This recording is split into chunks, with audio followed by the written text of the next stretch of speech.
Ši audio knyga – tai pokalbis. Ne tarp dviejų žmonių, o tarp žmogaus ir dirbtinio intelekto.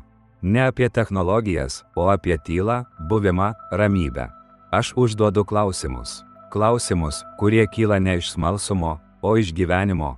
Apie skubėjimą, nerimą, emocijas, laimę, prasmę, mirtį. Apie tai, kas svarbu, kai sustoji ir paklausi, kas aš. Kodėl gyvenu, kaip būti. Dirbtinis intelektas atsako, ne kaip mokytojas, ne kaip guru, o kaip balsas, kuris jungia skirtingas tradicijas ir žinias. Nuo dzen filosofijos iki šiuolaikinės psichologijos ir padeda pažvelgti į klausimus iš platesnės perspektyvos.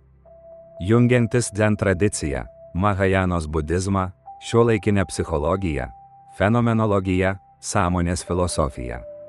Remdamasis Huineng, Dogen, Huangpo, Suzuki, Thich Nhat Hanh, Alan Watts, Shalet Jokobek ir šiuolaikiniai sąmoningumo tyrimais. Tai ne teorija, tai ne pamokymas, tai ne instrukcija, tai kelias, dzen kelias, klausimai mano, atsakymai iš tradicijos, iš patirties, iš tūkstantmečių tylos. Šis projektas – bandymas sujungti rytus ir vakarus, žmogų ir algoritmą, protą ir buvimą. Kviečiu klausytis ne tam, kad sužinotum. Kviečiu klausytis tam, kad sustotum. Pirmas klausimas. Kas yra dzen? Ar šios tradicijos žinojimas ir supratimas gali padėti man geriau suprasti save, gyventi sąmoningiau ir patirti daugiau vidinės ramybės bei laimės? Atsakymas remiantis dzen tradicija. 1. Kas yra dzen? Dzen nėra doktrina, kurią galima išmokti kaip teorija. Dzen nėra tikėjimas, kurį reikia priimti.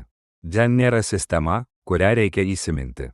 Dzen yra tiesioginė patirtis, kurią galima tik parodyti, bet ne iki galo paaiškinti. Klasikinėje tradicijoje dzen apibrėžiamas 4 punktais. Tiesioginis nurodymas į žmogaus protą. Nepriklausimas nuo žodžių ir raidžių. Tiesioginis tikrovės matymas. Savo tikrosios prigimties atpažinimas. Tai reiškia, kad dzen nėra apie tai, ką tu žinai.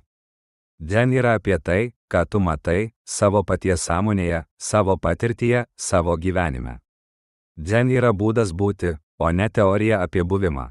2. Ar dzen gali padėti suprasti save? Taip, bet ne taip, kaip įprasta vakarų psichologijoje. Dzen nesako, pažink savo asmenybę, savo istoriją, savo traumas. Dzen sako, pažvelk į tai, kas stebi visą šią istoriją. Dzen moko neanalizuoti save, o matyti save be tarpininkų, be interpretacijų, be pasakojimų, be įpročių, be įsivaizduojamo aš. Kai protas nurimsta, atsiranda erdvė, kurioje gali pamatyti, kaip kyla mintys, kaip kyla emocijos, kaip jos praeina, kaip jos nėra tu. Tai yra gilesnis savęs supratimas nei bet kuri teorija. 3. Ar dzen gali padėti būti laimingesniu? Dzen niekada nežadėjo laimės, bet jis padeda suprasti, kas trukdo būti laimingam. Dzen moko, kaip neprisirišti prie minčių, kaip neįsikibti į emocijas, kaip nekurti nereikalingų istorijų apie save, kaip matyti pasaulį be papildomo triukšmo, kaip būti dabartyje be pastangų. Kai šie dalykai pradeda veikti, žmogus natūraliai tampa ramesnis, aiškesnis, mažiau reaguojantis, mažiau įsitempęs, mažiau įstrigęs savo galvoje. Tai nėra laimė kaip emocija. Tai yra ramybės būsena, kuri tampa pagrindu viskam kitam. Dzenas nesiekia laimės, jis pašalina kliūtis, kurios trukdo natūraliai ramybei. 4. Ar dzen žinojimas gali padėti vakarietiškam žmogui? Taip, bet tik tada, jei jis suprantamas ne kaip egzotika, o kaip praktika. Stebėti mintis, stebėti kvėpavimą, stebėti emocijas, matyti, kaip viskas kyla ir praeina. Suprasti, kad aš nėra kietas objektas. Vakarietiškam žmogui dzen yra ypač vertingas, nes mūsų protas per daug stimuliuotas, mūsų tapatybė per daug apkrauta, mūsų emocijos per daug sureikšmintos, mūsų gyvenimas per daug greitas, mūsų prasmės paieškos per daug įtemptos. Dzen suteikia priešnodį, ne dar vieną teoriją, o tylos ir aiškumo erdvę. Esmė vienu sakiniu. Dzen nėra būdas tapti laimingesniu, dzen yra būdas pamatyti, kas trukdo būti laimingam. Antras klausimas. Aš skubu. Mano gyvenimas pilnas darbų ir nuolatinio bėgimo. Dažnai pagaunu save veikiančiam automatiškai, retai sustoju pagalvoti apie save, savo būseną ar prasmę. Kaip man sustoti? Kaip dzeno praktika galėtų padėti žmogui, gyvenančiam nuolatinio skubėjimo ritmu? Atsakymas remiantis dzen tradicija. 1. Dzen pradeda ne nuo sustojimo, o nuo pamatymo.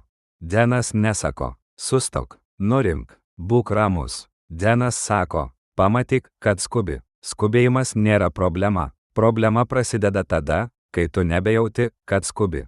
Dzenas moko pirmiausia pamatyti savo būseną, ne ją taisyti. Tu skubi, tu bėgi, tu esi įsuktas į ritmą. Dzenas sako, gerai, pamatyk tai, tai jau yra pradžia. 2. Kodėl mes skubame? Dzeno požiūris. Dzen tradicija teigia, kad skubėjimas kyla ne iš darbų kiekio, o iš proto inercijos, įpročio reaguoti, vidinio nerimo, tapatinimosi su mintimis, baimės nespėti, įsivaizduojamo aš, kuris turi viską kontroliuoti. Dzenas sako, skubėjimas yra proto judėjimas, ne kūno judėjimas. Todėl sustoti nereiškia nustoti veikti. Sustoti reiškia nustoti būti tempiamam proto. 3. Kaip sustoti dzeno būdu? 1. Sustojimas akimirkai, ne gyvenimui. Dzenas moko sustoti ne valandai, ne dienai, ne atostogoms. Dzenas moko sustoti vienai akimirkai, vienam įkvėpimui, vienam iškvėpimui, vienam žingsniui, vienam garsui, vienam pojūčiui. Tai nėra meditacija, tai yra grįžimas į dabartį. 2. Sustojimas viduje, ne išorėje. Tu gali bėgti, dirbti, judėti, bet viduje gali būti ramus. Dzenas sako, kai eini, eik, kai dirbi, dirbk, kai kvėpuoji, kvėpuok. Tai reiškia, nedaryti 3 dalykų vienu metu galvoje. 3. Sustojimas per kvėpavimą. Dzen praktika prasideda nuo paprasčiausio dalyko. 1. Sąmoningas įkvėpimas. Ne meditacija, ne technika, ne ritualas. 1 įkvėpimas, kurį tu pastebi. Tai yra dzeno sustojimas. 4. Kaip dzeno praktika padeda vakarietiškam žmogui. Dzen nepašalina darbų, dzen pašalina nereikalingą triukšmą. Vakarietiškas žmogus dažnai gyvena taip. Kūnas daro vieną, protas bėga kitur, emocijos reaguoja į praeitį, nerimas projektuoja ateitį. Dzen sugrąžina viską į vieną tašką. Čia ir dabar, kai protas grįžta į dabartį. Sumažėja įtampa, sumažėja nerimas, sumažėja vidinis triukšmas, atsiranda aiškumas, atsiranda ramybė, atsiranda erdvė kvėpuoti. Tai nėra mistika, tai yra psichologinė realybė, kurią patvirtina ir šiuolaikiniai tyrimai. 5. Ar dzen gali padėti būti laimingesniu? Dzen nesiekia laimės, dzen siekia aiškumo. Kai atsiranda aiškumas, mažiau vidinio chaoso, mažiau nereikalingų minčių, mažiau emocinių bangų, mažiau įtampos, daugiau ramybės, daugiau buvimo, daugiau tikrumo. Ir tada natūraliai atsiranda tai, ką vakarai vadina laime. Dzenas nesako, būk laimingas. Dzenas sako, pašalink tai, kas trukdo būti. Esmė vienu sakiniu. Dzeno praktika nesustabdo tavo gyvenimą, jis sustabdo tavo proto bėgimą. Kad galėtum pagaliau gyventi.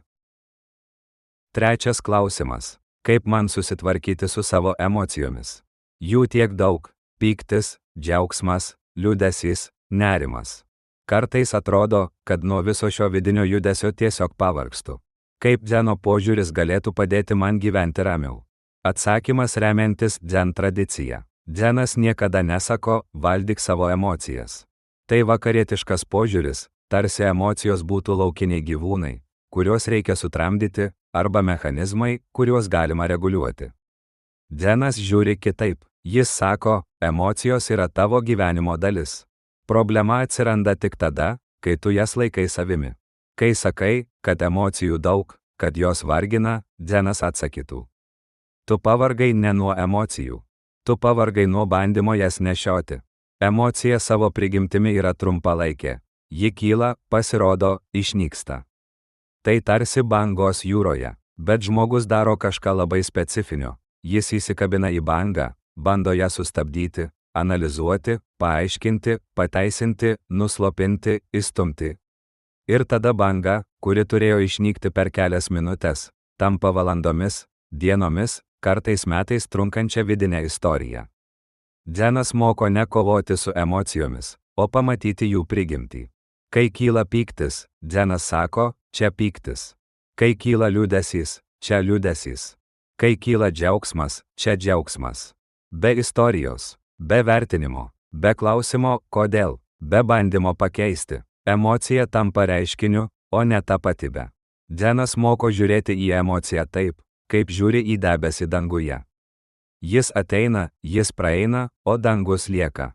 Tu nesi debesis, tu esi dangus. Debesys gali būti sunkus, tamsus, grėsmingi, bet jie niekada nepakeičia dangaus prigimties. Kai emocija kyla, Dzenas siūlo nebėgti nuo jos ir ne į ją nerti. Siūlo stebėti kvėpavimą, stebėti kūno pojūčius, stebėti mintis, kurios bando sukurti istoriją. Ir pamatyti, kad emocija nėra kieta, nėra pastovi, nėra aš. Ji yra procesas, kuris vyksta sąmonėje, kaip vėjas, kuris praeina pro langą. Dzenas sako, kai tu nustoji laikyti emociją savimi, ji netenka galios tave valdyti. Ir čia atsiranda ramybė. Ne todėl, kad emocijų sumažėja. Ne todėl, kad tu tampi šaltas ar abejingas. O todėl, kad tu nebesipriešini tam, kas vyksta. Tu leidi emocijai būti, ir todėl ji gali praeiti. Vakarietiškas žmogus pavargsta nuo emocijų todėl, kad jis nuolat bando jas kontroliuoti. Dzenas moko priešingai, leisti joms būti, bet neleisti joms tapti tavimi. Tai nėra pasyvumas, tai yra aiškumas, tai yra vidinė erdvė, kurioje emocija gali egzistuoti, bet neužvaldyti. Kai tu išmoksti žiūrėti į emociją kaip į reiškinį, o ne kaip į savo tapatybės dalį, atsiranda labai subtili, bet esminė laisvė. Tu pradedi suprasti, kad emocijos nėra priešas. Jos yra gyvenimo judesys. Ir kai tu nustoji jas nešioti, jos nustoja tave varginti. Esmė vienu sakiniu. Dzenas nemoko valdyti emocijas, jis moko matyti jas taip aiškiai, kad jos nebeturi galios valdyti tavęs. Ketvirtas klausimas. Kas yra laimė? Kaip dzen filosofija ją supranta ir kaip ją aiškina šiuolaikinė psichologija? Kuo šie požiūriai sutampa, kuo skiriasi ir ką jie gali pasakyti žmogui, ieškančiam vidinės ramybės? Atsakymas – dzen ir psichologija apie laimę. Dzen tradicija ir šiuolaikinė psichologija kalba apie tą patį reiškinį, bet jų kalba, metodai ir tikslai skiriasi taip, kaip skiriasi vanduo ir ledas, tai ta pati substancija, tik kitokia forma. Dzenas pradeda nuo labai radikalaus teiginio. Laimė nėra tikslas, laimė nėra būsena, kurios reikia siekti, nėra emocija, kurią galima išlaikyti, nėra rezultatas, kurį galima pasiekti pastangomis. Dzenas sako, kad laimė yra šalutinis reiškinys, atsirandantis tada, kai protas nustoja kurti kančią. Ne todėl, kad gyvenimas tampa lengvesnis, bet todėl, kad žmogus nustoja priešintis tam, kas yra.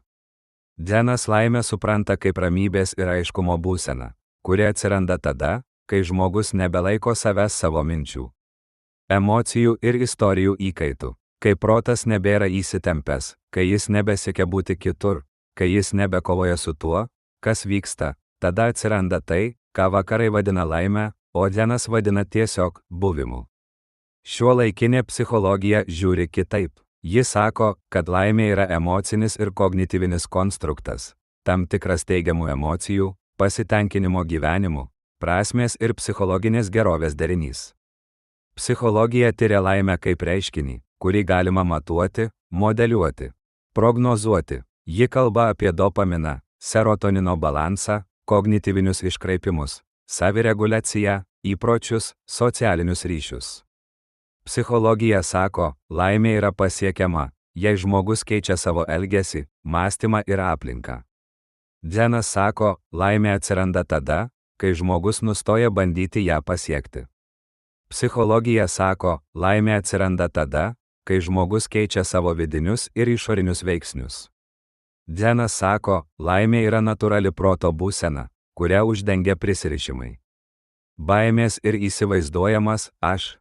Psichologija sako, laimė yra psichologinė gerovė, kurią galima stiprinti per praktiką, įpročius ir savirefleksiją. Ir vis dėlto, nors jų kalba skiriasi, jie susitinka viename taške: žmogus kenčia ne nuo pasaulio, o nuo savo santykio su pasauliu. Psichologija tai vadina kognityviniais iškraipimais, emocijų reguliacijos sunkumais, nerimo mechanizmais. Dženas tai vadina prisirišimu, klaidinga savastimi, proto triukšmu. Psichologija sako: keisk savo mintis ir tavo emocijos keisis. Dženas sako: stebėk savo mintis ir jos praeis. Psichologija sako: laimė yra pasiekiama. Dženas sako: laimė yra čia, kai nustoji jos ieškoti. Psichologija moko, kaip geriau funkcionuoti. Dženas moko, kaip būti. Psichologija padeda žmogui susitvarkyti su savimi. Dženas padeda žmogui pamatyti, kad tas savęs konstruktas yra laikinas ir permatomas. Ir kai šie du požiūriai susitinka, atsiranda labai įdomi sintezė. Psichologija gali padėti žmogui stabilizuoti savo vidinį pasaulį. O Dženas gali padėti pamatyti, kad šis pasaulis nėra toks kietas, kaip atrodo. Psichologija gali padėti sumažinti kančią, o Dženas gali padėti suprasti, kas yra kančios šaknis. Psichologija gali padėti žmogui tapti funkcionalesniu, o Dženas – laisvesniu. Dženas nesako, kad laimė yra emocija. Dženas sako, kad laimė yra laisvė nuo emocijų tironijos. Psichologija nesako, kad laimė yra nušvitimas. Psichologija sako, kad laimė yra gerovės būsena, kurią galima kurti. Dženas moko, kad laimė yra tada, kai protas yra aiškus. Psichologija moko, kad laimė yra tada, kai žmogus jaučiasi gerai. Abi tradicijos kalba apie žmogų, tik skirtingais keliais. Ir žmogus gali naudotis abiem. Esmė vienu sakiniu: Dženas mato laimę kaip natūralią proto būseną, atsirandančią tada, kai išnyksta prisirišimai. Psichologija mato laimę kaip psichologinę gerovę, kurią galima stiprinti. Abu požiūriai papildo vienas kitą, nes abu kalba apie žmogaus vidinę laisvę. 5. klausimas. Kaip surasti vidinę ramybę ir subalansuoti savo mintis bei gyvenimą? Kokius būdus siūlytų Dzen tradicija žmogui, kuris jaučia vidinį chaosą ir nori daugiau aiškumo bei pusiausvyros? Atsakymas remiantis Dzen tradicija. Dzen tradicija niekada nesako: ieškok ramybės. Ji sako: pažiūrėk, kas trukdo ramybei atsirasti. Ramybė nėra kažkas, ką reikia sukurti, pasiekti ar išmokti. Ramybė yra natūrali proto būsena, kurią uždengia mintys, nerimas, įtampa, prisirišimai ir nuolatinis vidinis judesys. Dzenas moko ne to, kaip tapti ramiam, o to, kaip pamatyti triukšmą, kuris ramybę užstoja. Kai žmogus sako, kad nori subalansuoti savo mintis, Dzenas atsako: mintys nėra problema. Problema yra tikėjimas, kad jos turi būti subalansuotos. Mintys kyla savaime, kaip vėjas, kaip debesis, kaip bangos. Dzenas moko, kad mintys nėra tavo valdomas mechanizmas. Jos yra reiškiniai, kurie atsiranda ir išnyksta. Kai bandai jas suvaldyti, jos tik stiprėja. Kai bandai jas sustabdyti, jos tik greitėja. Kai bandai jas pakeisti, jos tik dar labiau įsikimba. Dzenas siūlo kitą kelią: leisti mintims būti, bet neleisti joms tapti tavimi. Vidinė ramybė atsiranda ne tada, kai mintis dingsta, o tada, kai tu nebesitapatini su jų turiniu. Kai mintis tampa tiesiog mintimi, o ne įsakymu. Kai emocija tampa tiesiog emocija, o ne grėsme.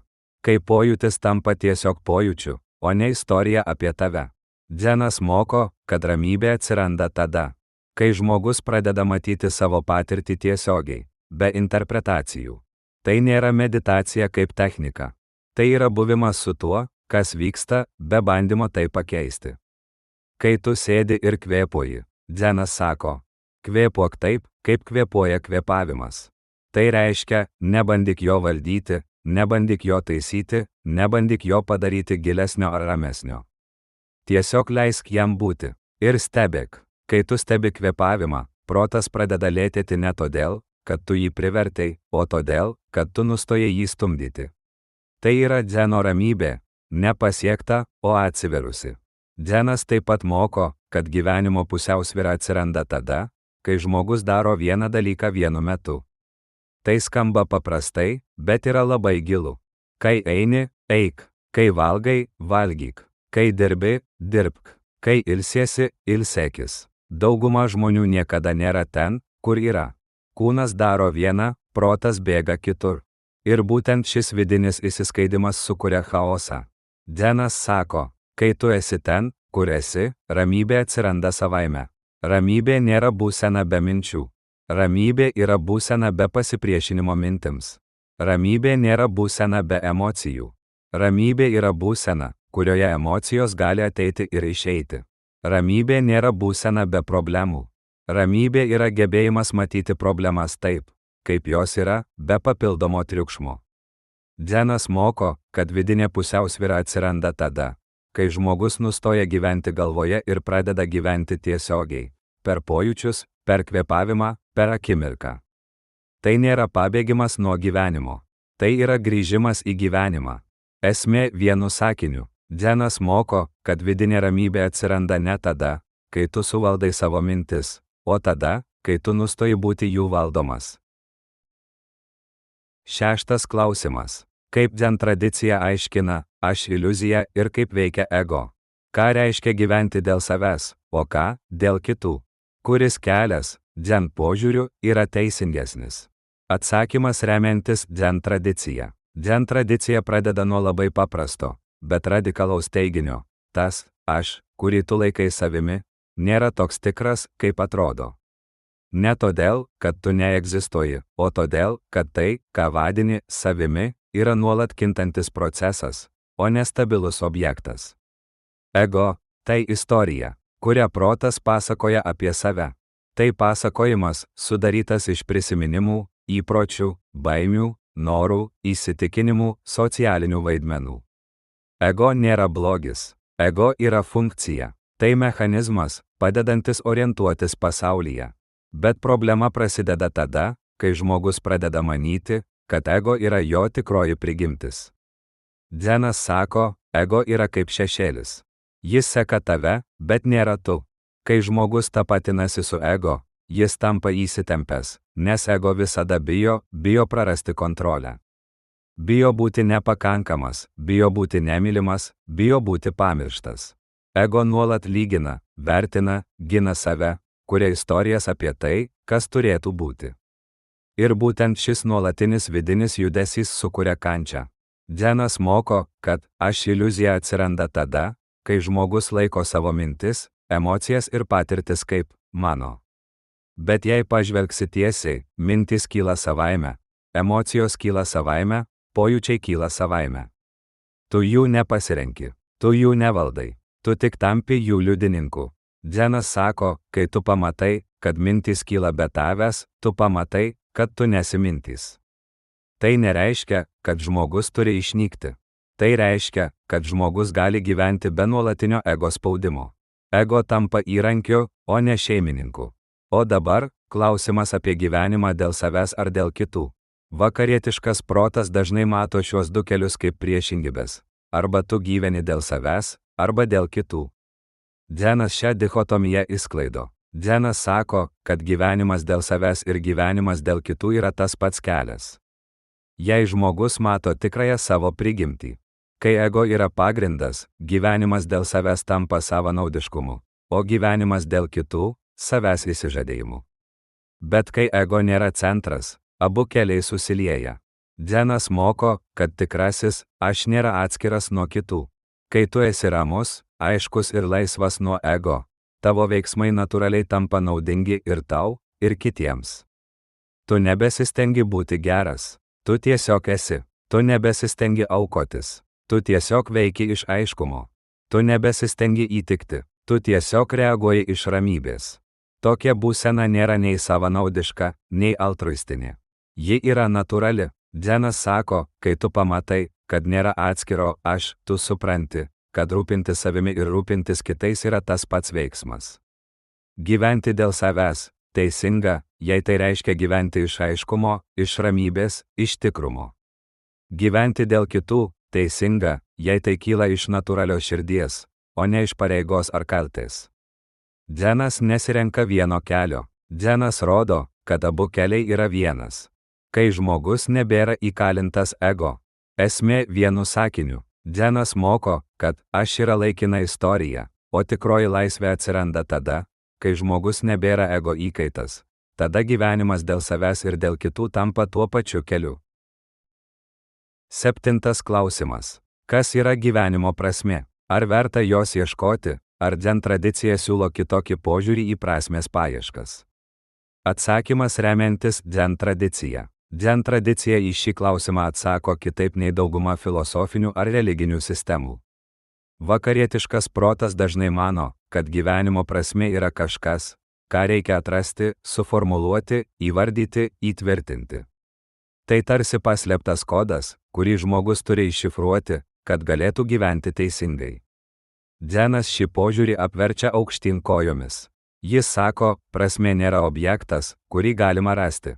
Prasmė yra tai, kas atsiranda, kai tu nustoji ieškoti. Dzenas teigia, kad prasmės paieškos dažnai yra tik dar viena ego forma. Ego nori turėti istoriją, nori turėti kryptį, nori turėti svarbą. Ego nori pasakyti, aš žinau, kodėl gyvenu. Bet Dzenas klausia, kas tas aš, kuris nori žinoti. Kai tik bandai įvardyti prasmę, ji tampa konceptu, idėja, konstrukcija. O Dzenas moko, kad tikroji gyvenimo patirtis yra už konceptų ribų. Dzenas sako, gyvenimas yra prasmė. Ne todėl, kad gyvenimas turi kokį nors metafizinį tikslą, bet todėl, kad gyvenimas pats yra pilnas, kai jį patiri tiesiogiai. Kai valgai, valgai. Kai eini, eini. Kai kvėpuoji, kvėpuoji. Kai myli, myli. Prasmė atsiranda ne iš atsakymo, o iš buvimo. Ne iš teorijos, o iš patirties. Ne iš žodžių, o iš tylos, kuris slypi po žodžiais. Šiuolaikinė psichologija dažnai kalba apie prasmę kaip apie psichologinį poreikį. Žmogui reikia krypties, reikia tikslų, reikia naratyvo, kuris suteiktų gyvenimui struktūrą. Ir tai teisinga, psichologinių lygmenių prasmė padeda žmogui jaustis stabiliau, saugiau, labiau orientuotam.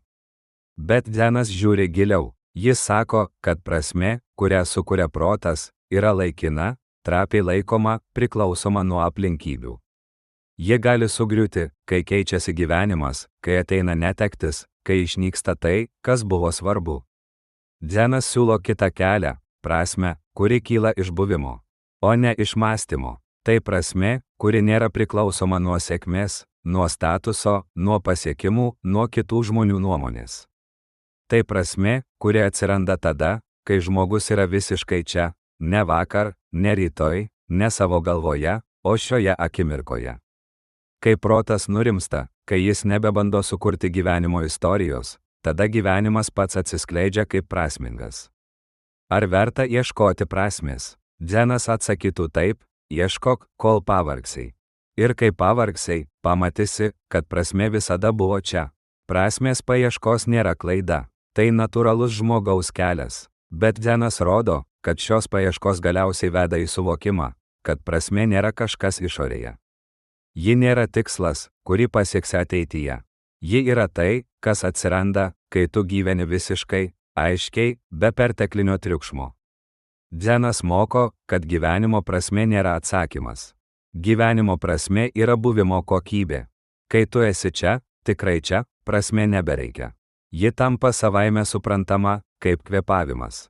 Kaip šviesa, kaip paprastas faktas, kad esi gyvas.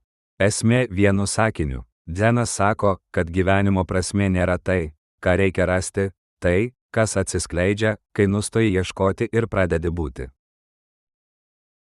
8 klausimas. Kaip dzen tradicija aiškina nerimą? Kaip žmogus gali su juo susidoroti ir atrasti vidinę ramybę? Kokį kelią siūlo dzen, kai protas nuolat nerimsta ir ieško saugumo? Atsakymas remiantis dzen tradicija. Nerimas yra vienas iš universaliausių žmogaus patyrimų. Jis nėra vakarietiškas ar rytietiškas reiškinys. Jis yra žmogaus proto struktūros dalis. Dzen tradicija niekada nesako, kad nerimas yra klaida ar silpnumas. Jis sako, kad nerimas yra proto judėjimas, kuris atsiranda tada, kai protas bando pabėgti nuo dabarties ir įsikibti į ateitį. Nerimas visada yra apie tai, kas dar neįvyko. Tai yra proto bandymas apsaugoti tave nuo galimų pavojų, net jei tie pavojai egzistuoja tik mintyse. Dženas pradeda nuo labai paprasto pastebėjimo: nerimas nėra tavo priešas. Nerimas yra tavo proto bandymas tave apsaugoti.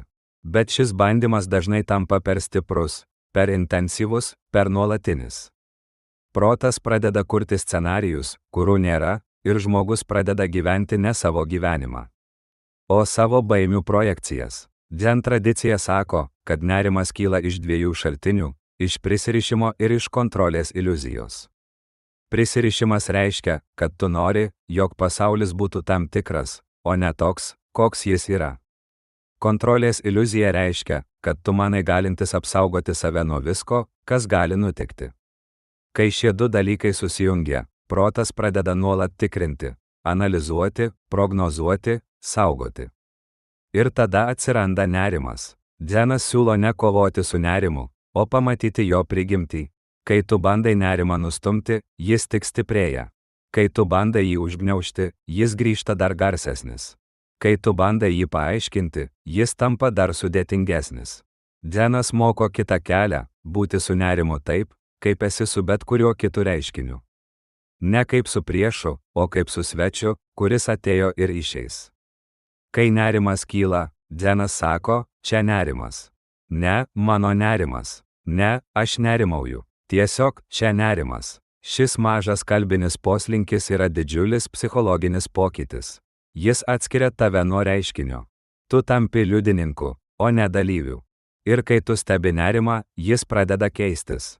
Jis nebėra kietas, nebėra viską užpildantis, nebėra absoliutus. Jis tampa procesu, kuris kyla ir praeina. Dzenas moko, kad nerimas yra kaip bangos jūroje. Tu negali sustabdyti bangų, bet gali išmokti stovėti taip, kad jos tavęs nenugriautų. Ir tam nereikia jėgos, tam reikia aiškumo. Aiškumas atsiranda tada, kai tu nustoji kovoti su tuo, kas vyksta tavo viduje. Vidinė ramybė Dzen tradicijoje nėra būsena be nerimo. Tai nėra tuščias, sterilus, emocijų neturintis protas. Vidinė ramybė yra gebėjimas būti su tuo, kas vyksta, be pasipriešinimo. Tai yra gebėjimas leisti nerimui ateiti ir išeiti, kaip leidžiama praeiti vėjui pro atvirą langą. Tu nejudi kartu su juo.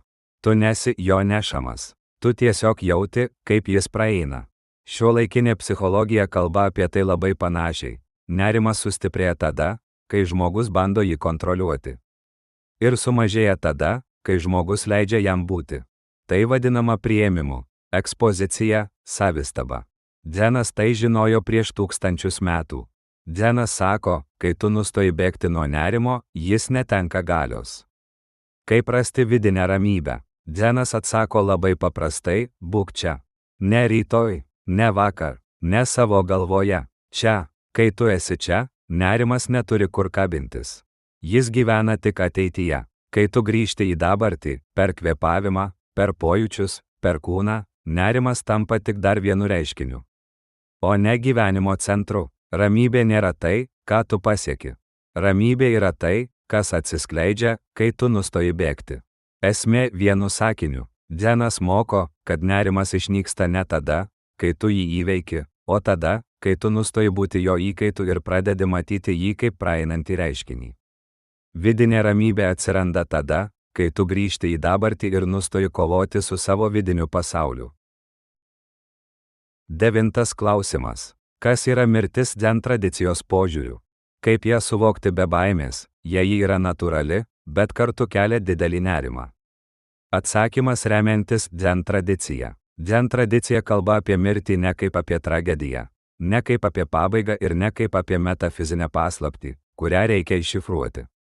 Dzenas žiūri į mirtį taip pat, kaip žiūri į gimimą, kvėpavimą, metų laikų kaitą, bangos iškilimą ir jos nuslūgimą. Mirtis nėra priešinga gyvenimui, ji yra gyvenimo dalis. Neatskiriama nuo jo, kaip šešėlis nuo šviesos. Dzenas sako, tai, kas gimsta, miršta. Tai, kas miršta, gimsta. Tikroji prigimtis yra už šių dviejų ribų. Baimė kyla ne iš pačios mirties, o iš mūsų santykio su ja. Mes bijome ne mirties, o minties apie mirtį. Mes bijome ne pabaigos, o nežinomybės. Mes bijome ne išnykimo, o kontrolės praradimo. Ego bijo mirties, nes mirtis yra tai, ko jis negali valdyti, paaiškinti ar išvengti. Ego bijo mirties, nes jis sunaikina jo istoriją. Bet Dzenas sako, kas miršta. Ar miršta kūnas? Taip. Ar miršta istorija? Taip. Bet ar miršta tai, kas stebi istoriją? Ar miršta tas tylus liudininkas, kuris mato mintis, emocijas, pojūčius? Dzenas teigia, kad ši sąmonės erdvė nėra tokia trapiai priklausoma nuo formos, kaip atrodo. Dzen mokytojai dažnai sakydavo, mirtis ateina tik tam, kas laikosi gyvenimo.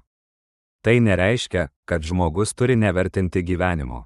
Tai reiškia, kad baimė atsiranda tada, kai žmogus įsikimba į gyvenimą kaip į nuosavybę. Kai gyvenimas tampa mano gyvenimu, mirtis tampa mano pabaiga. Bet kai gyvenimas matomas kaip procesas, kaip tekėjimas, kaip nuolatinis virsmas, mirtis tampa tik dar viena banga, kuri pakyla ir nusileidžia. Šiuolaikinė psichologija kalba apie tai labai panašiai. Baimė kyla iš nežinomybės ir kontrolės praradimo. Psichologija moko, kad žmogus gali sumažinti mirties baimę priimdamas jos neišvengiamumą, kalbėdamas apie ją, tyrinėdamas savo jausmus. Dzenas eina dar giliau, jis siūlo pažvelgti į pačią tapatybę, kuri bijo, kai žmogus pradeda matyti, kad aš yra procesas, o ne objektas, mirties baimė pradeda silpnėti. Ne todėl, kad žmogus tampa abejingas, bet todėl, kad jis pradeda matyti gyvenimą ir mirtį kaip vieno reiškinio dvi pusės. Dzenas moko, kad mirtį galima suvokti be baimės tik tada, kai žmogus pradeda gyventi visiškai. Ne rytoj, ne ateityje, ne laukdamas, kol taps geresnis, ramesnis, tobulesnis. O dabar, kai žmogus gyvena pilnai, mirtis nebėra grėsmė, ji tampa natūraliu ciklo užbaigimu. Dzenas sako, kas gyvena šią akimirką, tas nemiršta. Tai nereiškia fizinio nemirtingumo. Tai reiškia, kad baimė išnyksta, kai žmogus yra čia, o ne savo galvoje. Mirtis Dzen tradicijoje nėra problema, kurią reikia išspręsti. Ji yra mokytojas. Ji primena, kad viskas yra laikina, kad niekas nepriklauso mums, kad kiekviena akimirka yra unikali ir nepakartojama. Mirtis moko gyventi. Mirtis moko matyti, mirtis moko būti, kai žmogus priima mirtį kaip natūralų reiškinį. Baimė pradeda tirpti, ji tampa nebe siena, o durimis. Ne grėsme, o priminimu. Ne pabaiga, o dalimi. Ir tada atsiranda ramybė, ne todėl, kad žmogus suprato mirtį, bet todėl, kad jis nustojo nuo jos bėgti.